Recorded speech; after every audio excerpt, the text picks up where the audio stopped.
When Marie first contacted me about being involved in the many introductions of the great Paul Jackson, she said to me, well, you're in media, there'll be some kind of crossover there.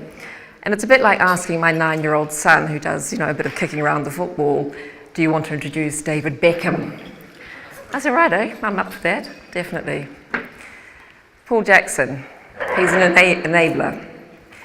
In terms of creative leadership, I think one of the hallmarks of great creative leadership is providing a platform for all of us to tell our stories. Humour transcends culture, language.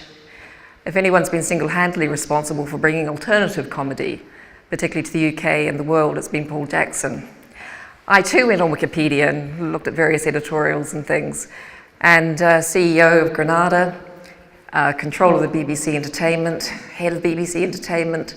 Under his stewardship, also looked after online and radio at a time that we talked about media convergence. This decade he was out there doing it. Paul's output today is still as relevant as it was 20, 30 years ago. I have a background with MTV. The Young Ones, does anybody know The Young Ones? Yeah. 1984 predates my 18-year-old son by at least 10 years. He loves it. One of the first shows that MTV took on board that was a non-music show. So his output has just been prodigious. We've gone from Hell's Kitchen, Hit Me Baby One More Time for the NBC and for Fox, Britain's Got Talent, which is, I think, the highest rated entertainment show of that decade. So storytelling, talent and talent management. Where do we start? Ricky Gervais, The Office, Have I Got News for You? Ruby Wax, Catherine Tate, Ben Alton, it goes on and on and on. So I think tonight is about, grounding this in some kind of context in terms of our colleagues and what we're doing over the next 2 weeks with this module. And it's about storytelling, and it's about being brave enough to tell our stories. And it's about, having a good laugh, because we've created quite a strange environment in this very risk-averse world, particularly in the corporate structure that we all lead. And when you look at Paul's history, you can see someone who's still very much an independent spirit. So Paul, welcome you here tonight, and we really look forward to your storytelling. Thank you. Thank you, Sam. Thank you. It's, I said to them, please don't do a whole long thing, because it's incredibly embarrassing standing on the side there listening to people say lovely things about you. Listen, thank you very much indeed. Thank you, Merkel, for the introduction. Thank you, Schultz and Friends, for the hospitality. I must say I have a few shares in WPP, so I'm very glad to see the money being spent well on some wonderful modern architecture. It's great to come into a building like this. You feel creative walking in. It's a lesson I wanted, when I arrived at the BBC, I wanted to repaint my corridor. The whole fourth floor of the White City was the entertainment and comedy floor. And I said, I want to repaint it. And they literally gave me a colour chart of 5 different greys that you could paint it. I mean, that's not a joke. That's what they said. So, it's good to come into a building that understands what makes creative people feel at home. I want to talk a little bit, if I can pick up the slide. I've been doing this a very long time now, and I still love it. And I've been doing the consulting and lecturing for a bit as well. And over the years, I've tried to put together a little checklist of things that I think are important and I think may help you in some, stupid, simple little rules.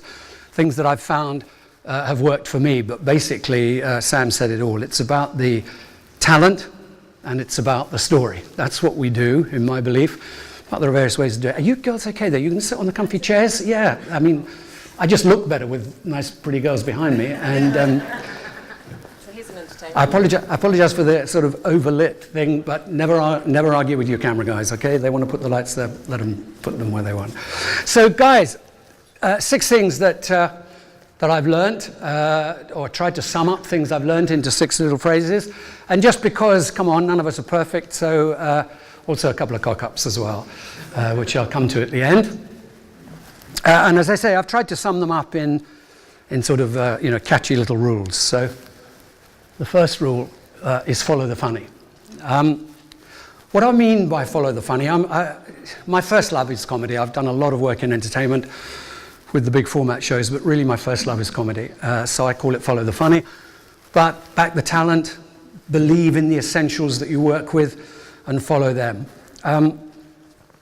So what do I mean by that? I mean, at the moment still, we're in the dying days of broadcast television, in my view, the slow death, but we are in the dying days of big network television. But for 40 years, my career was in network television, and we were in the extraordinarily privileged position, as anybody who produces TV is, of mitigating, of being the conduit between incredibly talented people, be they writers, actors, directors, musicians, whatever they be, and the mass audience out there with whom they want to communicate. And as a producer, you get to decide very often which of those guys will actually get on the screen at all, right back from which project, and then you do the casting, you put the designers together, you put the team together, you decide which pieces in the edit will go out. You control the presentation of the talent at all times, and that is a real privilege. And it's something that I ask all of you who are involved with talent to just remember that. You know, at the end of the day, we have wonderful jobs. I've had a fantastic life. I love my job. But we're the mediators. You know, we're not the guys whose face is up there, whose brains are out there. So always support them and believe in them. And what I say to young producers is, try and find something that you believe is funny or relevant or a good storyteller or a point that you think's worth making. Television can actually be quite provocative and should be, in my view. I'll come to that later. Find something that you believe in. Find the essence of something that you really want to commit your professional skill to. And then, once you've made that decision, die in the ditch for it. Fight for it. Don't buck any argument. Find the cheats. Find the ways around. Ignore your boss. Do whatever you have to do. If you think that's right, go out there and fight for it and try and make it the very best thing you can. So what I really mean by follow the funny is believe in the essence of what you're doing, if you're lucky enough to get the choice, and most of you in this room either are already or will be about to be, and then fight hard for it. Believe in it and follow it. Now, the example I want to show, I need to tell you the background, because for me it's a fantastic example of everybody understanding what their purpose is and following it through in the best possible way. This is a show called Have I Got News? In fact, we'll do the clip, but don't run it yet. So this is a show many of you may know, Have I Got News for You? It's about 15 years old now. It's in its 40th series in the UK. And it's a Friday night news reactive quiz. One host, two captains, that's one of the captains there, and two guests each week. And the show is produced by a colleague and friend of mine called Jimmy Mulville, who I think is one of the great producers of his generation. His current hit is a show called Episodes, if any of you have seen that, the co-production with HBO. And the point about this show is that it is aggressively opinionated. Anybody who's in the news for whatever reason, Have I Got News absolutely claims the right to destroy them, to attack them, to criticize them for what they have done in the public domain. And they can be very, very on the edge with this. So this clip comes from 5 or 6 years ago. They had an issue which arose which made it particularly difficult for that kind of show. You'll see in a moment the host of the show, for the two captains are still doing the show, they've never changed. The host of the show was a guy called Angus Dayton. And these three were considered to be the holy triangle that makes the show work. You couldn't lose any one of them. The show was recorded on Thursday nights, goes out on Friday night. And one Sunday morning, any of you who've ever had anything to do with the UK press will know that the tabloid newspapers, particularly the News of the World, which is now closed as a result of the big phone hacking scandal, but when it was in circulation, they can be very, very vicious. And Angus woke up one Sunday morning to see himself across the front page and the next 7 pages, and the story was, Angus caught in bed with prostitute taking cocaine. Kind of dodgy, kind of not the best publicity. Especially when it also mentioned that his girlfriend was asleep in the same villa at the same time. So not a great moment for Angus. And he's got to go in on Thursday and record the show, or somebody has to. So they had a dilemma. And what I like about the situation is, as I say, I believe everybody did the right thing. The BBC actually said to Jimmy, do you want to cut the show this week? Do you want to not do the show this week? And Jimmy said, no, don't be ridiculous. He believed in what he was doing. He said, of course we'll do the show. Not only we do the show, we'll do it exactly like we always do the show. I'm not going to say to the two, Ian and Paul, you can't say anything about Angus, you can't refer to it. We'll do the show. And he went to Angus and he said to Angus, what do you want to do, Angus? Do you want to, we're going to do the show. I'll get somebody else. And Angus said, no, come on. I've spent 6 years attacking anybody and everybody that's made a mistake in public. Of course I have to turn up and take what I get.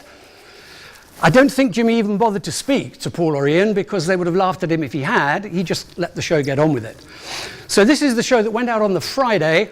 Don't forget, on the Sunday there's going to be a load more revelations, because when the News World have got a good story, they don't do 1 week, they stretch it over. This was what actually went out. God knows what was recorded. This is what they actually showed.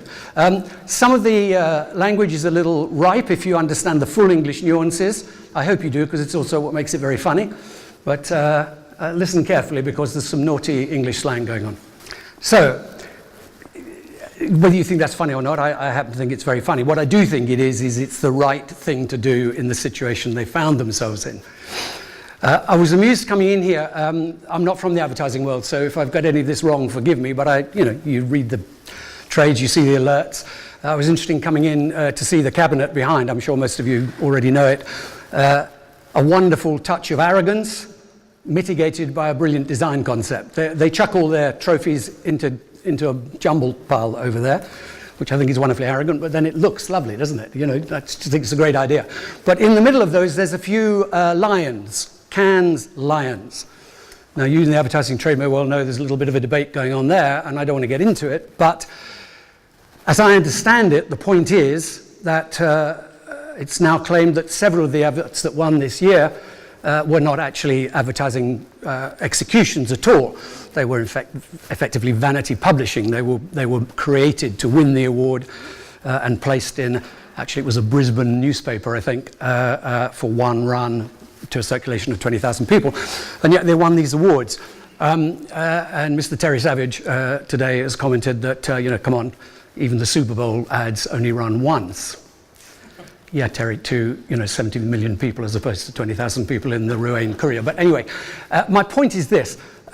If you're running a festival that seeks to reward excellence in the advertising industry, that seeks to be the global standard of success and achievement in the industry, how can you allow that to happen? You've deviated from what you're supposed to believe in. Follow the funny, believe in what you do. Devising a beautiful picture of a dog or whatever it might be and putting a brand name on it, that's a photographic competition. What you guys are supposed to do, I thought, was to take business problems, business issues of communication, of brands or product, and try and persuade a vast audience to engage with them. That isn't taking a shot of the dog in the back of the car and putting it in a paper. So, forgive me if I've misread that situation, but it seems to me that there's an example completely out with my business where an organization has just lost sight of what they're supposed to be doing. Of course, we all know why they do it. You don't enter these things for free, let's be honest, so the more who enter, the better. So the first point is, try and understand the nature of what you're doing, you particularly in your company, in this business, why you're here, and then fight for it. Now, by fighting for it, you'll get a lot of flack. You'll get into trouble. The thing won't work. Some of the things you fight for actually won't work. We've all made bad shows. I'm going to show you one of mine later. So you better grow a thick skin, because the truth is things will go wrong. The truth is you will have to argue with people. You'll have to push and fight. So get used to it. If you're not prepared for that, then probably you shouldn't be in the business. Grow a thick skin. This is a silly example, but it makes me laugh, so I'm going to show it anyway. When I was a very young kid at the BBC, and this is in 1977 this clip's from, I worked with a legendary music producer and director called Stuart Morris. He's dead now, God rest his soul, but he was a good friend of mine later on, and I was working for him at the time as a very young boy.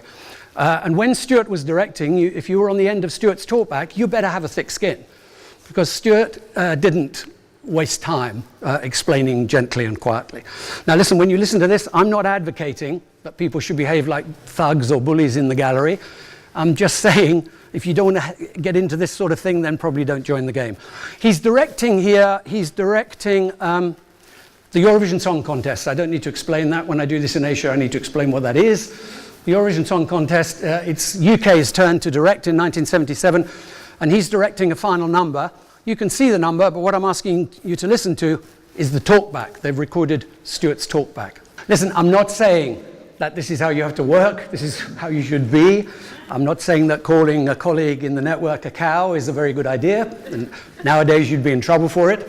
But what I am saying is, when we were kids, we listened to this stuff all the time, in entertainment and in sport. Stuart was a multi-award-winning director. He's directing a 3.5-hour live show, and he lost it. But you know, if you're going to be upset by that kind of stuff, somebody's going to say nasty stuff to you sometime. So get used to it. In fact, to his eternal embarrassment, because before he died, this was up on YouTube, he knew all about it. If you listen very carefully, the whole mistake happens because he's trying to cue the revolve on the stage. There is a revolve on the stage. And he says cue the revolve. He actually says cue the revolve, but they cue the roller. So he can see on the caption, you know, in the gallery, he can see the roller start to run, and he hasn't got it supered yet. That's where the whole confusion started. So now he tries to tell them to go back and reset it, and if you've ever worked on a roller caption in the old days like I did, it's a very difficult thing to do, and so it all descends into chaos. Anyway, it can be a rough old business. I wasn't on that show, but Stuart became a very close personal friend. My wife said to me the first time he asked us for dinner 10 years later when I was a producer as well, oh my God, my wife was a makeup designer. She said, Stuart Morris, I can't sit at dinner with Stuart Morris, he terrifies me. But actually he was a lovely guy. Okay, so grow a thick skin, guys. As I say, I think we are very lucky to work in this business. And it's got, in some ways, even luckier and even more exciting in the last 10 or 15 years. Now, most of you people, even if you are in television, you will only be in television in the last 10 or 15 years. So you won't realize what a difference the digitization of the whole media makes. When we were kids, when I was a young director and producer, well, and when I was an old director and producer, we produced in a linear format. We produced on analog tape, and that meant you had to work on a linear format. And what revolutionized the entire business around the world, people say, why did shows like Survivor and Big Brother and the talent shows, why did they all spring into existence in the early part of this century?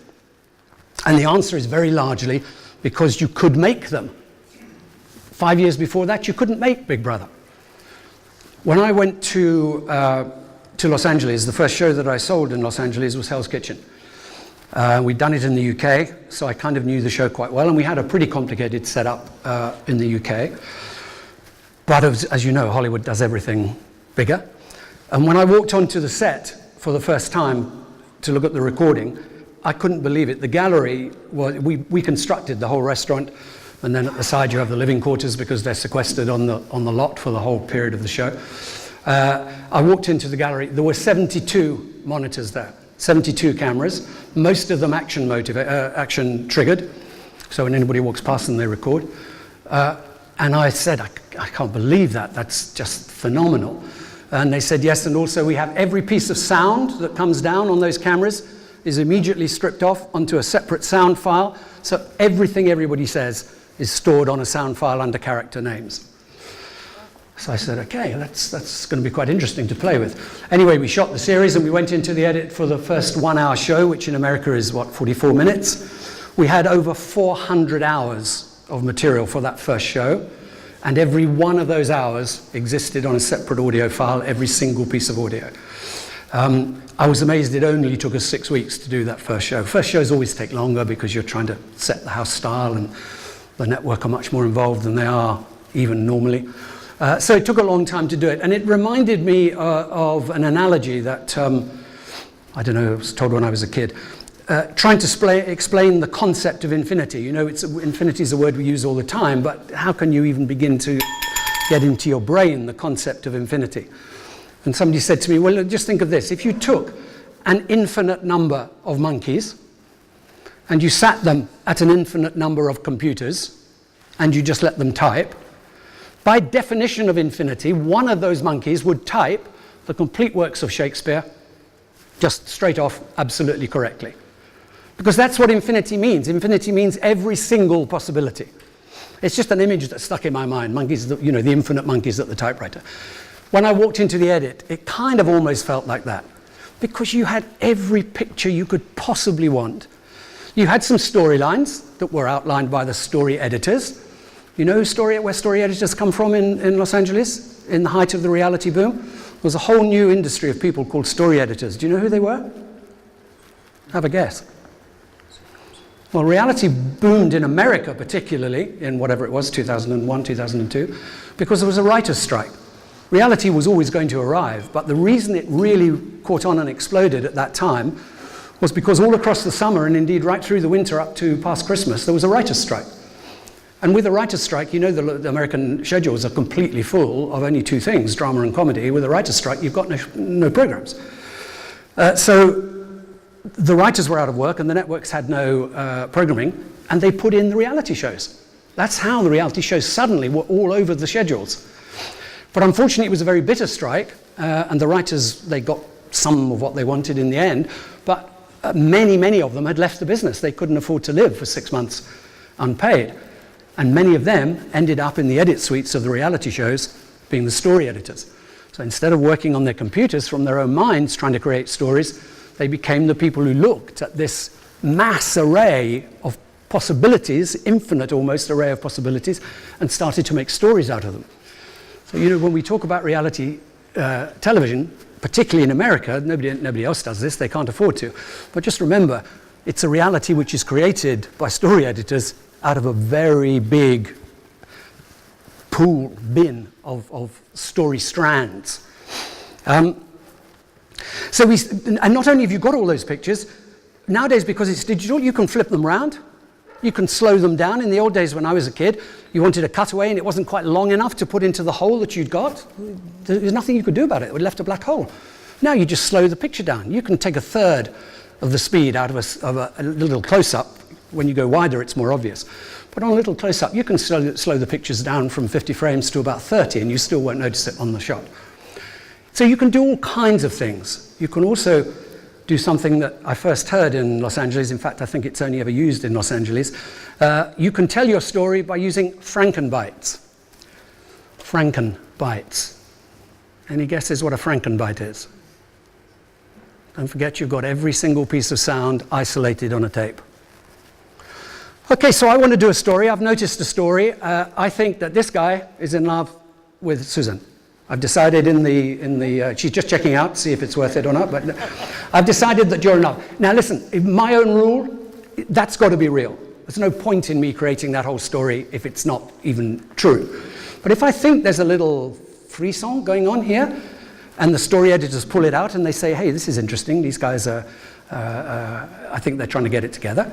So we'll try and tell that story, and by and large, if it's true, we'll have lots of footage and we'll be able to use it. But supposing we need, at one crucial point, we need him to say to her, I love you. And he hasn't. So what do you think of Frankenbite? Well, he hasn't said I love you, but he said I, and he said love, and he said you. So you put it on reverse shot, the back of his head, her face. You try and get her looking happy or sad, whichever story you want to tell, and you lay the sound on. Now, this is all questionable, I understand, and I'm going to come in a moment to what you can do with editing, but you can do lots of stuff with editing, is what I'm saying. So, with this arrival of digital, the whole way we worked changed. It massively expanded the possibilities of what we could do, and it gave us new responsibilities about how you tell a true story, which I'll come back to. It also gave us a new kind of star. I talked at the beginning about mitigating talent and mediating and dealing with talent. Suddenly, we were dealing with talent which didn't know it was talent. We were dealing with ordinary people who happened to be able to sing or dance or tell jokes, whatever it was, extremely well. And we have a much bigger responsibility, it seems to me then, to them and to look after them. But also, we have to work much harder to capture what they're doing. If you have a professional singer, like the girl in the Eurovision, she'll come, she'll stand at the mic, she'll give you all the looks, she'll project. It's all there for you. She'll do it the same every night in rehearsal and then in the final show. It's a reasonably simple thing to do. If you've got some car phone salesman from Cardiff, which is what this guy was, he doesn't know any of that stuff. So you've really got to be set up to look for the lightning, and when it strikes, have the bottle ready. Because what you're trying to do is catch lightning in a bottle. That's what I believe in these new reality shows. We set up these massive systems. We go out on the road, 400 strong in the UK, more than that in the US, and we audition thousands and thousands of people. In the heyday of X Factor, the audition applications used to fill Arsenal football stadium, just the London ones. We used to hold them at Arsenal, mainly for publicity purposes, of course, but the stadium was pretty well full with people coming to apply. So out of all of that mass of humanity, you're looking for one moment when that lightning will flash. And I'm not saying you'll find it every time. You'll find hopefully a couple of good moments, but if you find the real lightning flash, your show will go around the world. And I believe that this sequence I'm going to show you now is what made Got Talent a global phenomenon, made the show Got Talent. Got Talent was doing okay on NBC. We'd actually turned it down at ITV. Simon Cowell brought it to us as a pilot, very different from what it was eventually. And I said I didn't want to do it. I really didn't like the show very much. He went off to NBC and he made a lot of improvements. And the big issue was I then persuaded him to be on the panel. He didn't want to be on the panel himself. And I said we wouldn't do it in UK without him on the panel, and by various wheeler dealing we got him to agree. And this was the first season. It's obviously the audition, so we've got no idea yet how the show's going to go down with the public. And this is in Cardiff, one of the auditions in Cardiff. Cardiff's the capital of Wales. I'm actually Welsh, but that's irrelevant. Cardiff loves singing, loves big operatic singing, they say it's like Italy in the rain. They love their big singers, but it's always raining. I want you to watch this as producers. Listen very carefully, watch what they're doing, because I believe this is a brilliant example of actually they didn't quite have the bottle ready, but they made it in the edit. So overall, they got the lightning moment, but they came so close to missing it. The reason I like that clip as a teaching device is I think it does so many things perfectly, but it's actually got two massive problems. For reference, 2 years later, would you believe, lucky bastards, the identical thing happened. The next season, not so good. He went on to win, of course. The next season, not so good. 2 years later, they're sitting somewhere up north, and in walks a lady called Susan Boyle. Now, if you're bothered, if you're interested, go to YouTube and watch the Susan Boyle clip. It's identically the same shot, the same story told. This time they got it right, because they missed a few things on the first time. If you want to see it done really properly, look at the Susan Boyle clip, which I think to date has been about 400 million views on YouTube. They made a movie about her. They're now making a movie in the UK. It's about to come out, One Chance, the movie of Paul Potts' life. I'm not going to go back and play it. When I'm teaching this as a proper teaching exercise, I go back and play the whole thing in some detail. But let me tell you the two problems that I think, well, I know they had. The hosts of the show are very important. Those of you who are in TV will know Ant and Dec. They are the top UK hosts. And a very important part of this show. If you think of your own version of the show locally, the hosts play a very important part leading the audience through. It's not like the host in X Factor who just introduces people. The hosts on this show normally stand at the side of the stage and talk the people through, so the audience at home are kind of led into the story. Unfortunately, somebody missed a trick. The hosts were having a coffee break when this guy came on, so they're not there. And you see they're not in the shot at all. If you watch Subo, you'll see they're all over it. So that's the reason there's those weird shots at the beginning. I was loading this up for a presentation in Korea the other day, and the assistant said to me, "Is that broadcast TV, that scrappy backstage shot?" I said, "Yeah, and so is the next shot with the woman walking across the petrol forecourt." Why are they in there? Because they didn't have a bloody picture, and they had to get the voiceover in. So what they're trying to do is tail off from the last story with that little tail off music, to give them some space for Ant and Dec to set the story up for us. Actually, when you watch the whole show, you don't even notice it, but when you stop, you think, what's those weird shots in there? Then they set up Paul, they set up the hero. And this they always do in the edit, because they don't know how it's going to go until he walks on and performs. But what they tell us, they use music, they use tiny clips from him. I tried at school, I wanted to sing, but I had no confidence. I've always had trouble. Of course he's got trouble. He's fat, his teeth are all crooked, his suit doesn't fit. Of course he's not confident. He is a loser. And that's what they're telling you. The music tells you, the sound bites tell you, this guy's a loser. And just in case you didn't know it, he comes out on stage and they say, "What are you going to do?" And he says, "I'm going to sing opera." And the judges on cue, nobody warned them, they just know. The judges go, so they're there telling you. Even there's an audience shot where the woman in the audience Really? Opera? Because by and large, unless it's Vinci sung by a Welshman, people think opera's a bit elitist, and what's it doing on a popular talent show? So he says he's going to sing opera. Now they're still not confident that they've built the tension of the moment strongly enough. And don't forget, this is the first season, so it's not obvious. Nowadays, I think it's obvious when the loser comes on with the bad suit, and we know that actually they're going to be very good. But this was 10 years ago. People were more innocent. We didn't know. So the producers think, have we got the tension in before we hit that music button? And the reason where I said, listen, what you were listening to was something almost unique, in my experience, in primetime television. Certainly unique in entertainment primetime television. What did you hear when I said listen? Nothing. You heard silence. We don't do silence in TV, right? It's not a good thing. That is 6 seconds of silence. That's a ludicrous thing to do. Why do they do it? Well, you all know the answer. Because you all, subconsciously, I don't think anybody sits at home and thinks, oh, it's gone quiet. No, you just, and your expectation builds, they hit the music, big orchestra sweeps in. So I think they've kind of got you where they want you now. He starts to sing. Now, I was in the theatre that day, and it still gives me little hairs on my neck when I see it. The audience got it, but not that quickly. In TV, we have to tell the audience more quickly. So actually, towards the end of his performance, the audience did come up. But they want to be sure. They're worried because they know they haven't quite grabbed the lightning in the bottle. It's spilt out a little bit. So they bring the audience in quite early. Again, this is on YouTube. If you're technically interested in it, check up on what I'm saying. They bring the audience in early, and then they drop it away again, because on the reverse shots of the judges, the audience are all sitting behind. We can see they're not clapping. But once they've brought it in on one clapping shot that they have got, then they duck it out. When you're sitting at home watching it, the audience are applauding. They know all these little tricks, and they use them for everything. It gets to the end, the woman in the audience is crying. He opens up on the big note. I'm with a European audience. I don't have to translate. Vincerò. I will win. It's not a mistake that he sings I will win. What did Susan Boyle sing in her clip? Anyone remember?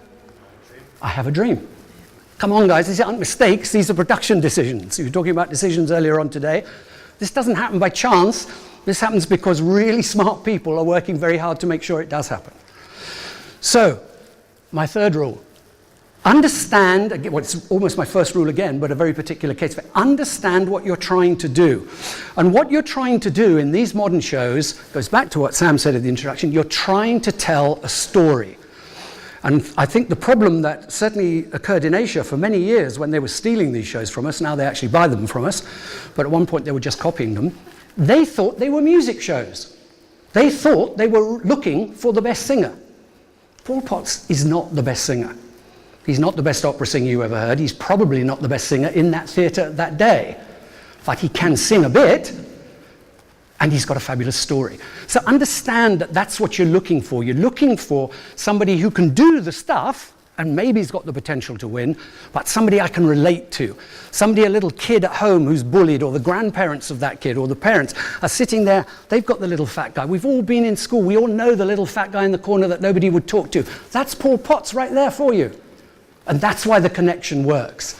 We are, ladies and gentlemen, telling fairy stories. Understand that when you go into work, because that's what you're doing in these kind of shows.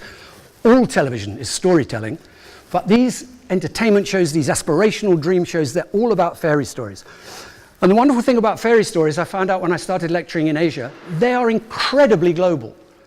The same fairy stories. Not only does every culture that I've come across have them, they actually have the same ones.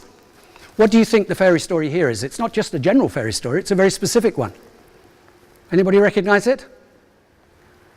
It's the frog and the princess. There's your frog right at the beginning. I sell mobile phones. I've always had a dream to sing opera. That's a frog. And the blonde lady in the middle, here she is. She's our princess. She didn't actually go and kiss him, but she blessed him. She said, you will be successful. You have a chance in this contest.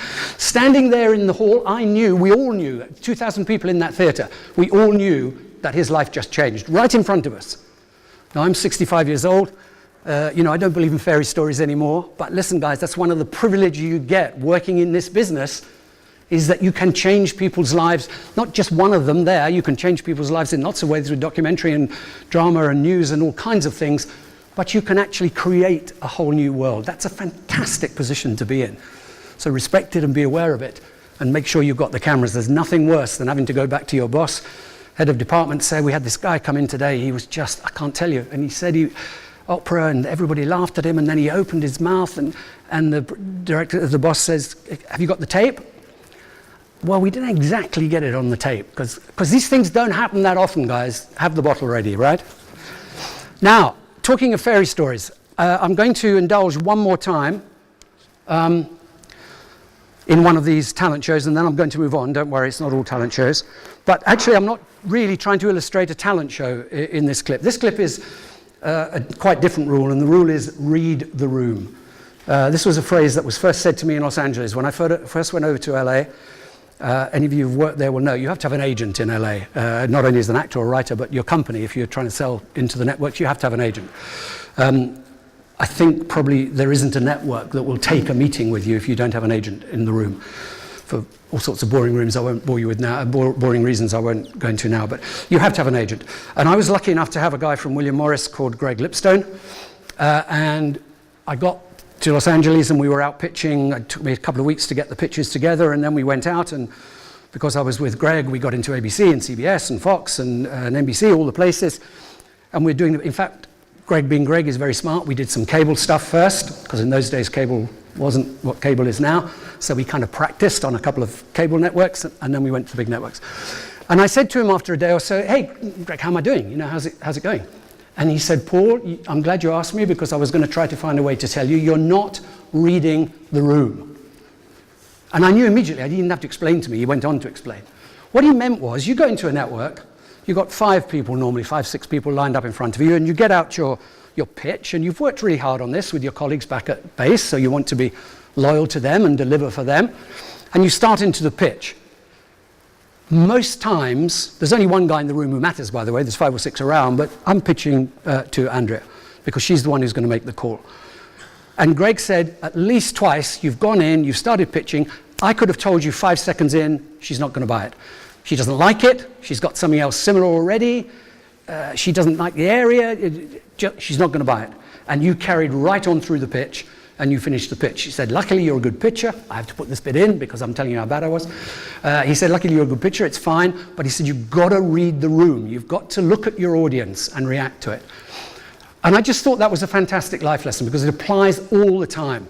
When you're talking to your boss, when you're talking to your staff at a Monday morning meeting, when you're an actor performing on the stage, when you're doing a pitch, when you're doing a job application.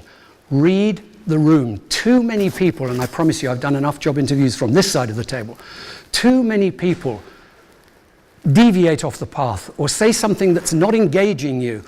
And when I used to do job interviews regularly, I would try and show it. I would try and kind of lean back, give the body language to say I'm not listening anymore. And so many people would just go right on through. You've got to, this is an interactive, reactive business. It's one of the things, it's one of the reasons that MIP still makes money. Why do we go to MIP? We could do it all on Skype. We go to MIP because we want to be in the room with the people who are going to spend millions of pounds on our product. And the point of being in the room is you can read it, you can feel it. So always read the room. Now this is a strange example of it, but try and see what I'm trying to demonstrate. On X Factor, the construction of X Factor is such that in the final, where there's normally 3 people left, they sing their own song.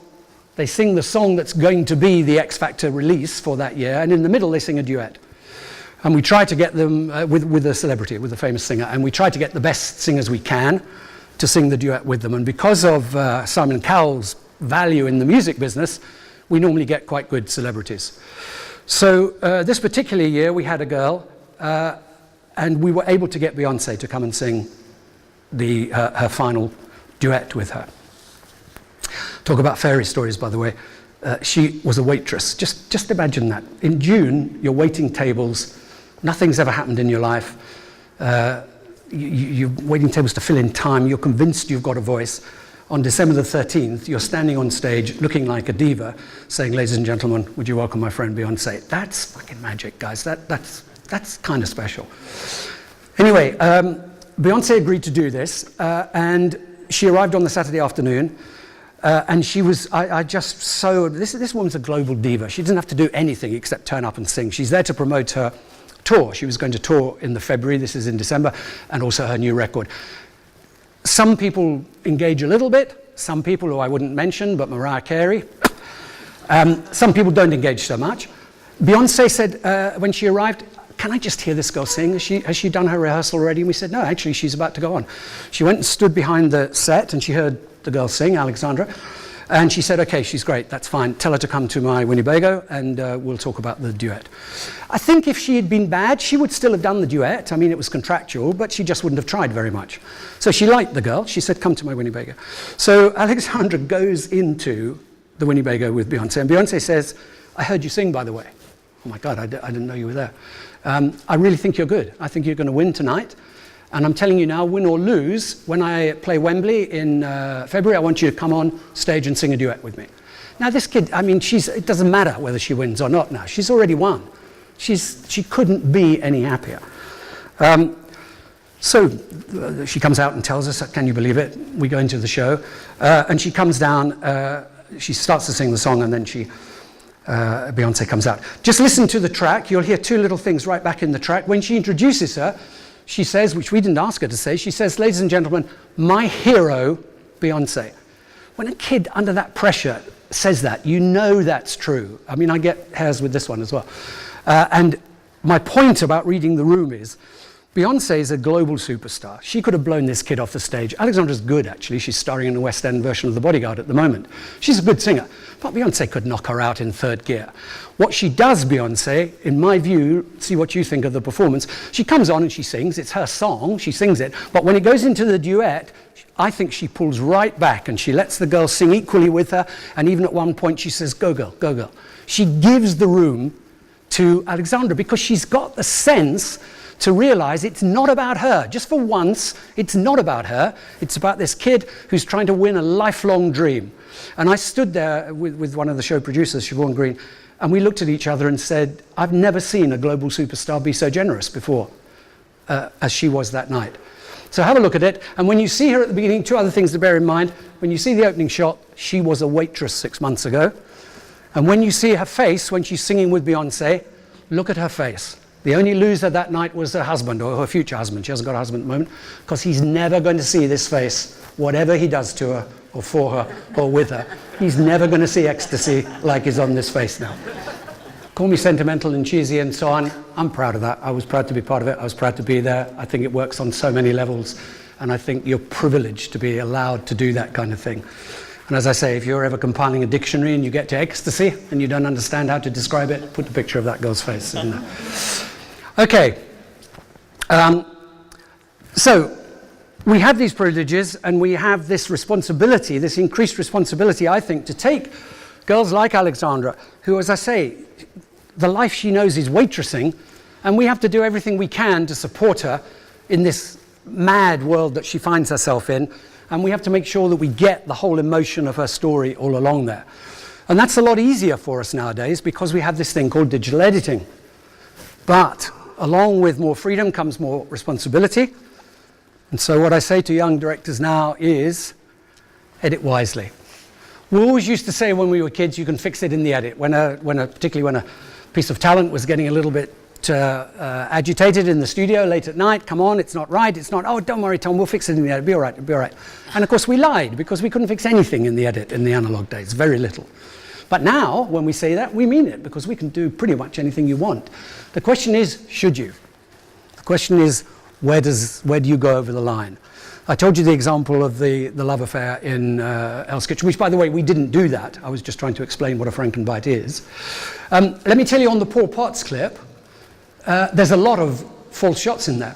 The shot of Amanda crying is actually taken from later in the day, or earlier in the day. The cameras... there are a lot of cameras on the show, but when the crowd started going mad, the cameras all swung round to the crowd, because we've got loads of judges' shots already. They swung round. So when Amanda started crying, which she did, there wasn't a clean shot of her there. But the lovely thing about Amanda is she cries every day, once at least every day. So every costume, you've got a crying shot in. So we put that shot in. I think that's perfectly legitimate. To be honest, if she never had cried, certainly if she really didn't like the act, I don't think you can put the shot in. So I think for me, you have to, it goes back to the very first statement, you have to be true to what you're trying to do. If you believe it's the truthful story, I think the public want you to tell the story the very best way you can. They want you to grab their emotions and ride them along down the river. They don't want it to be all messy and half-formed. But you can't make up the story. There was a famous scandal in China where the Voice of China did exactly that. They had a very emotional contestant. She told the judge that her father had died 3 months before, and had said to her if she went on the show, could she sing this song by the guy who was on the jury, one of the judges, because it was his favourite song when he was a youth, and da-da-da-da-da. The judge is in tears, the little girl's in tears. There was only one thing wrong with the whole setup. It was very good TV, except she was lying. And the point is, we forget, or we're catching up now, but in the early days of Twitter, Weibo in China, and the internet in general, we suddenly found out, oh, hang on, people know about this stuff. What happened with the Chinese girl, it went berserk on Weibo just within hours. Because not only was she lying, she did exactly the same thing on a show 1 year ago on a different show. So, of course, the internet lit up with stories of this. The judge left the show at the end of the season, said he'd been manipulated, and he was by far the most prestigious judge on the show. Now, it was all fine. They handled it very well. But you've got to watch out what you do. So when I say to you, be careful what you do in the edit, I think there's two reasons. One, because morally, as a storyteller, as a producer, you damn well should. But if you don't like that reason, they'll catch you out. Just remember, if you do cheat, they'll find you. This is a guy called Bear Grylls. Do you know Bear Grylls?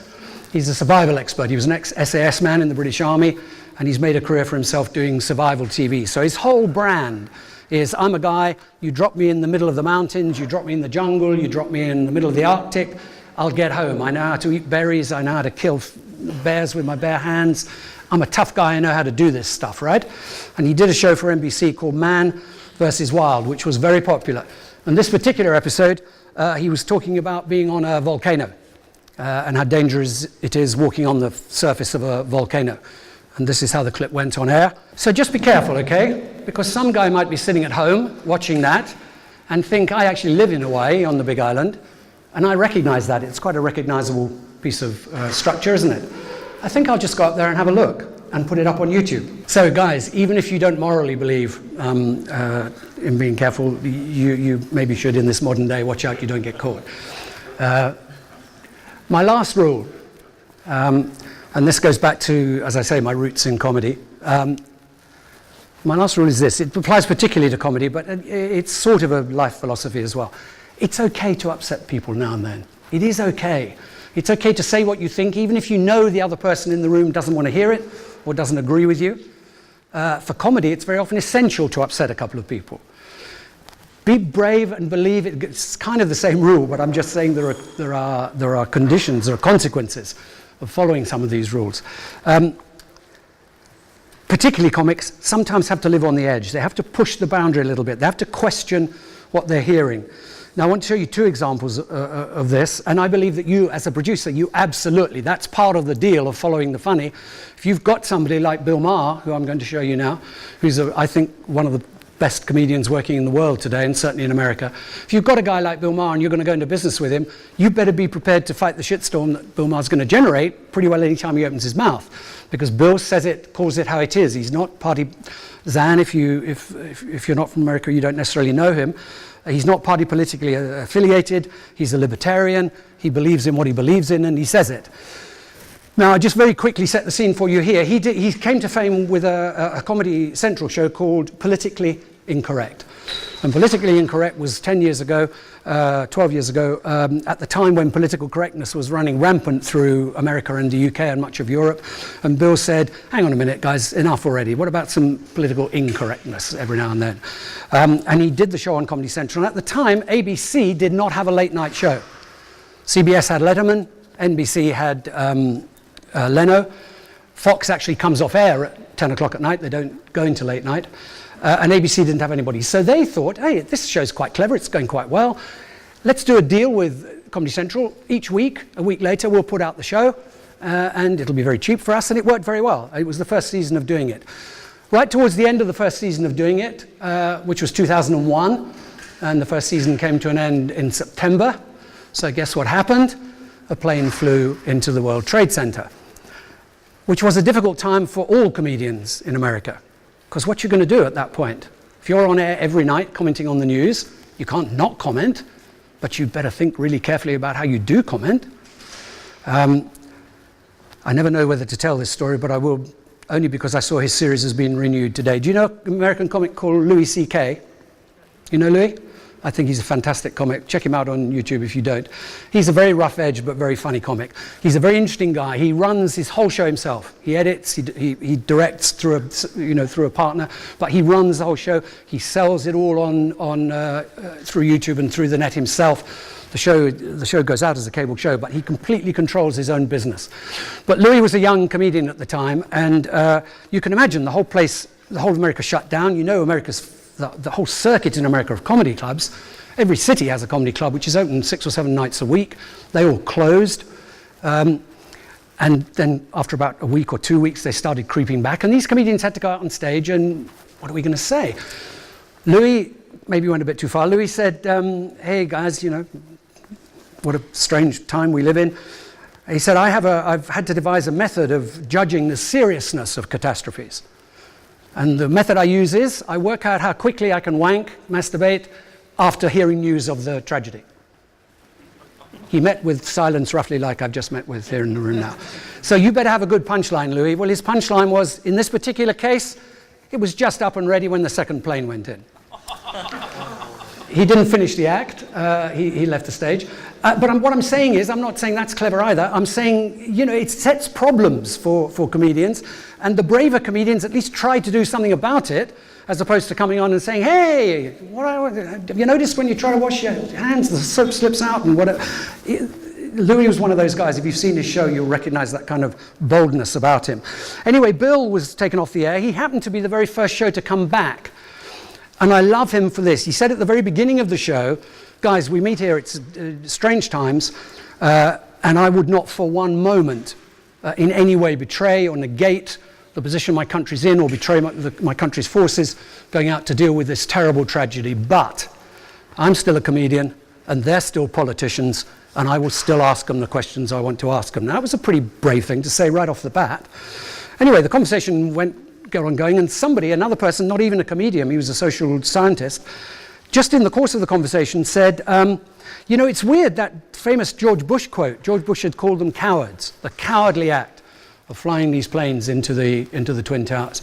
And this guy said, he was an Indian guy, he said, look, you can call it a lot of things. You can call it malicious, evil, wrong-minded, vile, but cowardly is a funny thing to say about a guy who gets into an aeroplane with the sole intention of flying it into a building.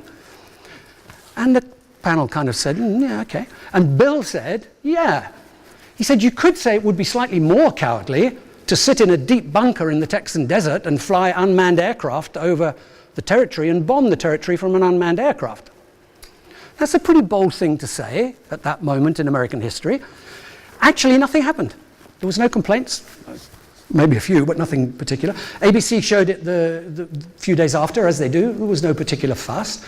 But what happens in the modern super-connected world, a right-wing radio jock in Texas, which happened to be the hometown of FedEx, which was the sponsor of the show, heard it.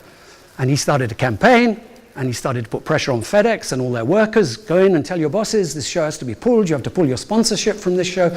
And Bill was taken off the air, and in fact didn't work again for about 18 months.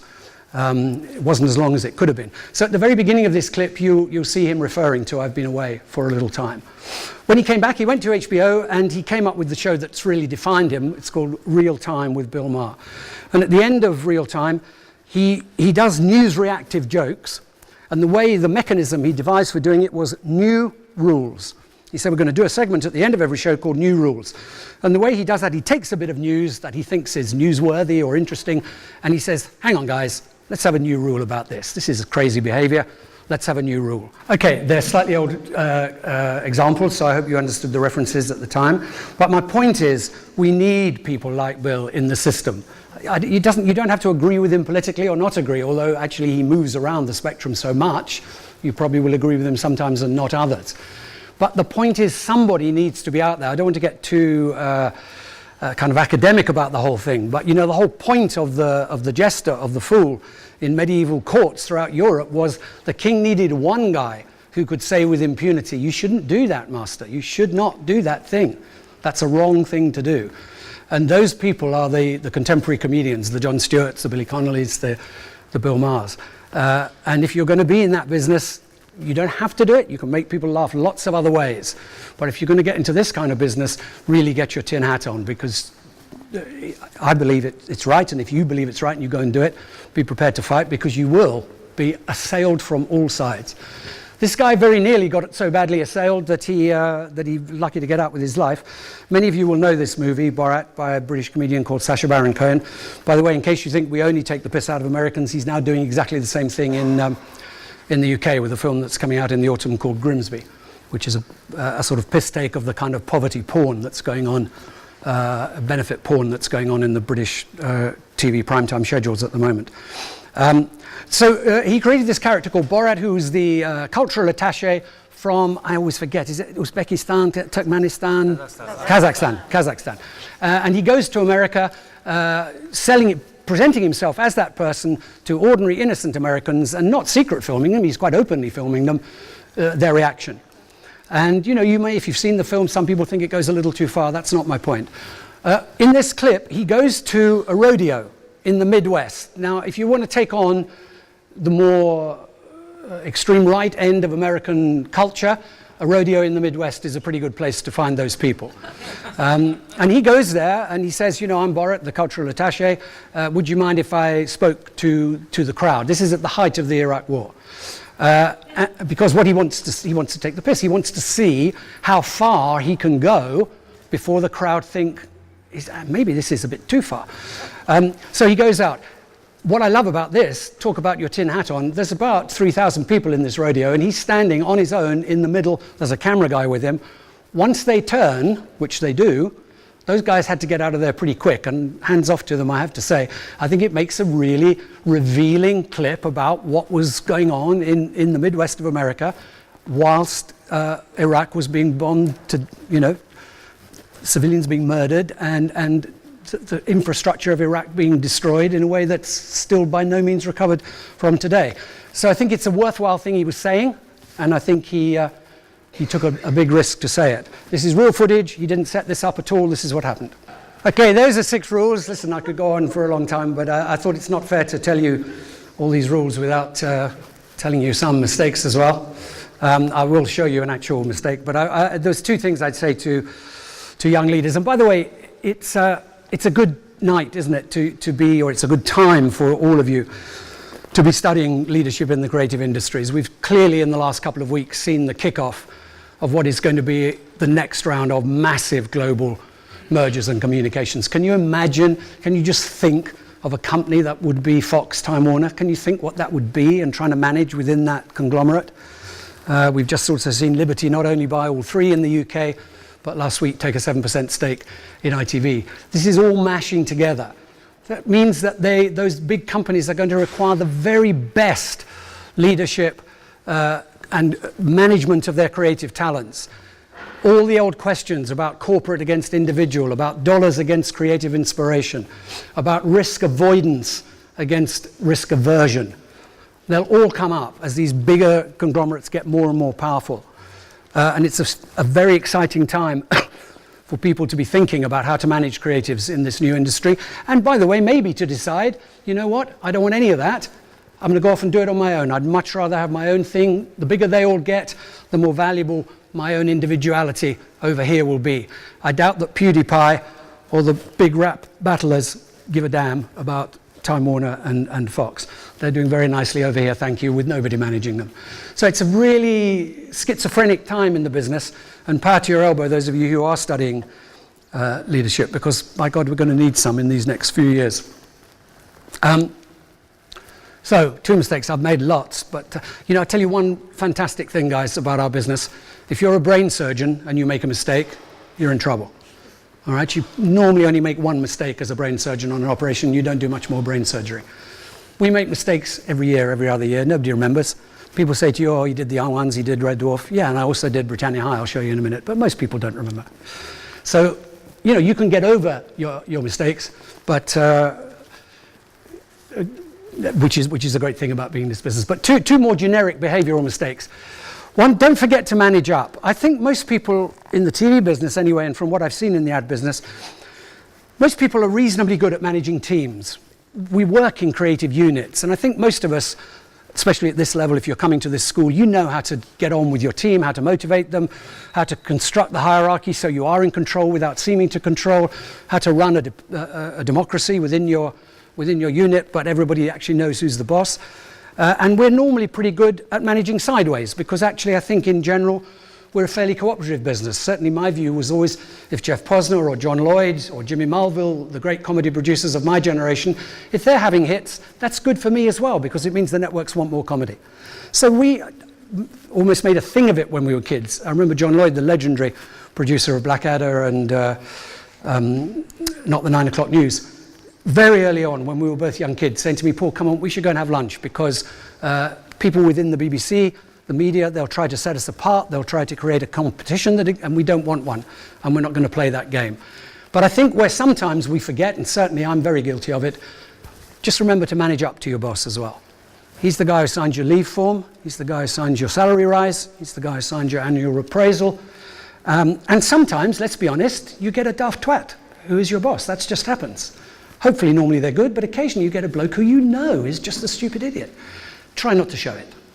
That's a mistake I made, certainly, with a famous British TV leader called John Burt, who I am convinced is a twat to this day. But it was probably unwise of me to pretty well tell him that by my body behaviour and the way I spoke to him.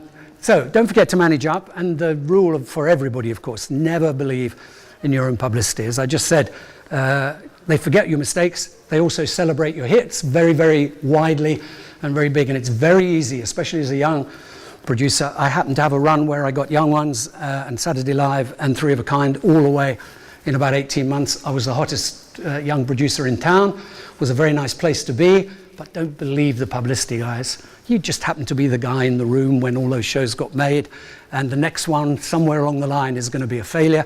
And if you start behaving like an arsehole when you're on the top, they're going to jump all over you when you go down. So listen, it's good, the highs, the lows, it's fine, but don't shoot yourself in the head when you're low, and don't go out and spend all the money on a new Porsche when you're high, because the next one won't necessarily be as good. But look, I'm avoiding the issue. Did you ever do any lousy shows? Well, this is a show that actually EMC know reasonably well, because just before it launched, I came and did a whole presentation on this fantastic new show. This one hurts me. This was the last show I ever commissioned at ITV. I didn't produce the show, I commissioned it at ITV. And I really got the whole of ITV behind it. It was the very early days of multi-platform new media. We ran a Twitter campaign for this show, and it's the first time I'd ever heard of Twitter. I didn't know what it was, nor did anybody else in the room. By the time we came up to the show, I was chairing a weekly committee of about 80 people, from the sponsorship, from the ad, from the press, from the marketing division. We had Marks and Spencer's lined up. When you're watching the show, if you clicked on the costume that one of the kids was wearing, by the way, it's set in a Fame Academy. Britannia High is Britannia High School. It's set in a Fame Academy type place. 6 young kids starring in it. We played the first episode out on the online platform. First time that had ever been done in the UK. It's reasonably common now. We repeated the show on ITV2. We did everything. The whole network got behind it, pretty much on my say-so. I believed in it. I loved the setup. It was an unusual hybrid. By the way, there's another rule: beware of hybrids. Everybody always tells you they want a little bit of a dating show mixed with a candid camera show. Yeah, you think very carefully. This was a hybrid. The idea was to audition for the 6 lead roles, make that maybe 3 or 4 hours at the beginning, showing the auditions, because then by the time you got to the drama, the 1-hour dramas, you'd know all those 6 characters, you'd seen them come through the auditions, and then run 10 shows of drama with lots of music in it, and then on the last night, the last episode, make that the finale performance. You know, in these performing schools at the end of the year, they have a big finale performance. We'll do that live, and we'll drop in some drama which resolves all the running stories that have run through the 10 episodes. We'll drop in the drama. Actually, that last live show was brilliant because it did have some fans, this show, and they all turned up. It was like a Beatles concert. That was the only good moment in the broadcast of the whole thing. Anyway, it went out. Another bit of bad luck happened to me. It was commissioned by me under one boss. He then got fired just after he'd commissioned it, and the new boss came over from the BBC, a guy called Peter Fincham, who's a good friend of mine. I like Peter. But what I didn't know, and he told me very quickly, was he'd already turned it down at the BBC before they brought it to us. So he came in and said, I hear you've brought Britannia High. And I said, yeah, I'm sorry. He said, Paul, I turned it down at the BBC. So it wasn't a great start. Anyway, being Peter, he let me get on with it. He said, well, I hope you can make it. And it didn't work. And it didn't work, I believe, for one reason. So here's one more rule out of a failure.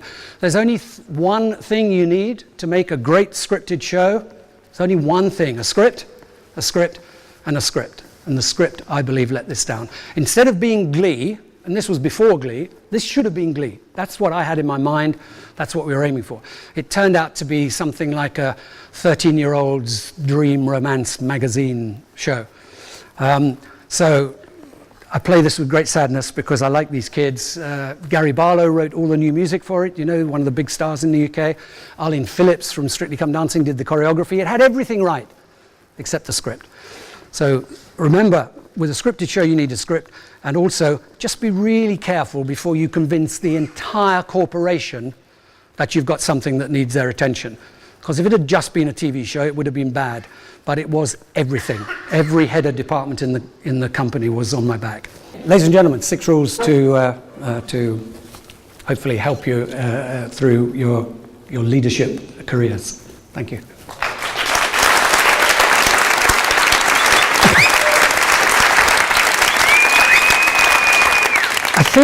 I think the sort of legend of wild, mad creatives is slightly overdone. You know, there are poets who live in a garret room and cut their ear off and send it to their lover. But by the time you get to advertising and TV, they're normally a little bit more realistic than that. But there's no question, and Alan Boyd gave one of these lectures once, and Alan and I have talked about this, he's an old colleague of mine, many times. You know, we do go through a process as you work through this business of finding a gentle little flower of talent and nurturing it and growing it into a monster and then having to walk away because you've lost control of the monster. So occasionally people do, but I think what actually happens, and I should be very careful what I'm saying now because I do not mean to imply that Simon Cowell is a monster. I don't think he is, but I think he's got to that point in a career cycle where he doesn't need anybody to tell him anything anymore. And once they get to that point, it's actually really very hard to work with them. In fact, one of the reasons I left ITV was because Simon was a big part of my job at that time. And there's not a lot of fun in taking notes for Simon, you know, and going back to the note. So I think Simon's an incredibly talented producer. It was a joy to work with. I had 3 brilliant years working with him. But as I left, and increasingly so now, he hasn't got even 3 or 4 people, which he used to have, who can say to him, Simon, do you think? And I think when it gets to that stage, you've lost it. But most people, and you know, at the end of the day, if you're the richest man in the history of television and you can pick up the phone to Barack Obama and get a meeting, then maybe you've got reason not to listen to some little network executive, you know. But most talent want their show. They're not poets who you know, poets who starve in a garret starve because they want to be poets starving in a garret. You know, if you want your work to be seen, it can be seen. And most people, I think, most of the artists we work with, writers, directors, performers, want their work to be seen. And if you can just gain their trust and show them in practical terms that you can help them to express themselves through television because you know a little bit more about that thing than they do, most of them are very grateful for that. And what I have found is relationships that you form early on with talent who become big stars are actually very good relationships because you both remember when you knew nothing, when you both knew nothing. So your function is to create. I once, you know, the British movie director Ken Russell, very mad movie director. He was asked in an interview once, I always remember I was a little kid watching it, and he was asked, what do you do as a director? And he said, my main job as a director is to create the environment where the truly talented people can thrive. And I think that's true. That's what you do. You try to surround them with everything they need: design, other good actors, good music, a good script editor. You try to protect them from the network coming in and wanting to alter their work. You create the cocoon in which they can thrive. And if you do that for them, most of them are smart enough to know that that's what you're doing, even if they never say it to you. Understand, it goes back to my point. What are you trying to achieve? Why did you think that girl was funny? And so long as she's staying true to that, fine. If she suddenly starts doing stuff that you know is not funny, you've got to have it out with her. You had great success early in your career, Red Dwarf, Young Ones, BBC successes. And is that something like too much acclaim early in professional life and having to live up to it? Absolutely. That's really what I was referring to earlier. I had a very good run for about 4 or 5 years. I was BAFTA nominated every year for 6 years running. I won 2 of them. I was the first guy to win in comedy and in entertainment. You even have an Oscar in your... I had no. I co-produced an Oscar, which means really that I persuaded Rowan Atkinson to go and do the movie. I knew Stephen Wright. Stephen Wright had written a movie and he wanted Rowan to play the psychiatrist. You can see why that was a good piece of casting. And I persuaded Rowan to go and do it and got the BBC to put a bit of money in. So that was very much producing in the American commercial sense of the word, but it did win an Oscar, yeah. For short film, not a feature Oscar.